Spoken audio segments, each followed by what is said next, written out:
As a student of life, I believe intelligence manifests itself not through expression or formality, but through observation and genuine curiosity.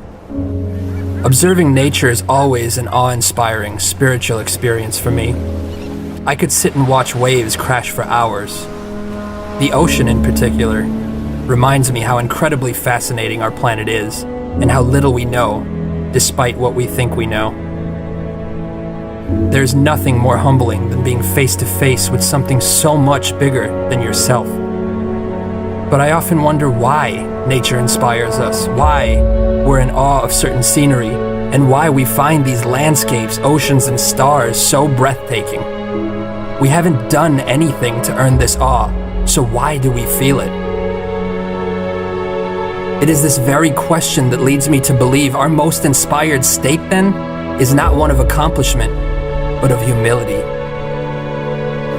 I think we naturally fall in love with places that prove how small we are, places that humble us with reminders that we have so much more to learn, so much more to grow, that we are part of something bigger than ourselves. Our significance lies in such potential, in that quiet recognition of the stardust in our bones and the oceans in our minds, knowing that a new sunrise paints our skies every day of our lives. And by virtue of just being, by existing, nature gives us a free front row seat. It's like we've won the evolutionary lottery. That's why I find it perplexing that we live such misdirected, consumed lives. We could quite literally not exist at all. We could be nothing. We could be incapable of perceiving any of this.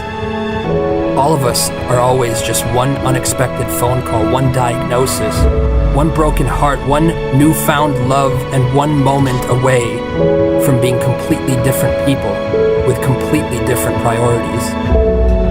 Indeed, how frail we are, and yet how blessed we are. You see, those seemingly insignificant moments spent with nature remind you of what's important. They remind you that all we really have is our consciousness and each other. After all, what is life without either? I would say then that it matters little what we've achieved if those achievements are not also in service of others. The sense of purpose we feel when we give far outweighs what is derived from any achievement. And unlike a trophy which fades into darkness, giving has a glory that lasts a lifetime.